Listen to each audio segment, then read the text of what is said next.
ও পাগল হয়ে গেছে, বলছে না না আমি এখানে ঠিক আছে। কি বলবি রে? বলছে আর কিছু বলতে পারছিলাম না। নাই মাত্র বল আবার মাসছে বলছে একজন উঠলো একজন বসলো খেতে। কে? গুড মর্নিং বন্ধুরা, সবাইকে আগে বলে দিই গুড মর্নিং। তো সকাল সকাল দেখো বাড়ি ফিরছি। তো তোমরা ভাবছো কোথায় গেছিলে বৌদি? তো গেছিলাম আমরা একটু আমাদের বাপের বাড়ি। তো কিছু কাজ ছিল, সে কাজ মেটানোর জন্যই গেছি। আর এখানে দেখো এত হাসি ঠাট্টা, মানে এত গরমে তো মানে ঘেমে ঘেমে অবস্থা খারাপ, মানে টায়ার পাঞ্চার। তার সব তো হাসি বন্ধ হয় না, হাসি মানে চলতেই। আশেপাশের লোকরাও পর্যন্ত আমাদেরকে দেখছে, বাবা এরা পাগল হয়ে গেছে নাকি এই গরমে। এখন বাজে দুপুর নেই করে 2:30 বাজে। আর আমাদের 1 মিনিটের জন্য ট্রেনটা মিস হয়ে গেল। ঠিক আছে, বনগাঁ থেকে যখন আমরা বনগাঁ স্টেশনে আসলাম তখনও কিন্তু 1 মিনিটের জন্য ট্রেন মিস হয়ে গেল। লাস্টে আমরা 1.5 ঘন্টা বসার পর ট্রেন আসলো। যদিও বা দমদমে যাই হোক করে পৌঁছালাম, দমদমেও আমাদের 1 মিনিটের জন্য ট্রেন মিস হয়ে গেল। হাসবো না কাঁদবো তা জানি না। তারপরে যাই হোক করে বাড়ি এসেছি। বাড়ি আসার পরে চ্যান ট্যান করে একদম চান টান করে ফ্রেশ হয়ে যাওয়ার পর এখানে দেখো মেয়েরা খেয়ে নিচ্ছে ভাত। ওদের খুব খিদে পেয়েছে, ওরা খেয়ে নিচ্ছে তাড়াতাড়ি। চলো আবার দেখা করছি। শান্তি বাড়ি এসে দুদিন যা হলো বল দিদি, দুদিন যা অবস্থা হলো বন্ধুরা। কি কষ্ট যে কি কষ্ট, ছুটাছুটি কি বলবো, মানে জীবন নেই। মানে কাল বাবাই কিছুক্ষণ আগে আমরা বাড়ি ঢুকলাম, ঢুকে চ্যান টান করলাম, করার পরে এই যে মহারানী একটু লস্যি ফস্যি খেয়ে মহারানী শুয়ে পড়েছে। কি করবে আর পাচ্ছে না। এই গরমে শরীর হাত পা যেন জ্বালা করছে, গা হাতে পুরো র্যাশ বেরিয়ে গেছে, র্যাশ। আর আমাদের এখান থেকে বনগাঁ যেতে 4-5 ঘন্টা লাগে জানো তো। আর খুবই দরকার ছিল, তার কারণে যাওয়া হয়েছিল।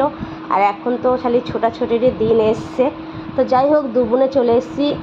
মেয়েগুলো এসে ফ্রেশ হয়ে গেছে, খাওয়া দাওয়া হয়ে গেছে। মানে কি বলবো, খুব এনজয় হয়েছে। কিন্তু এই বছরে গরম দিয়েছে না, সত্যি এই গরম সহ্য করার মতন না।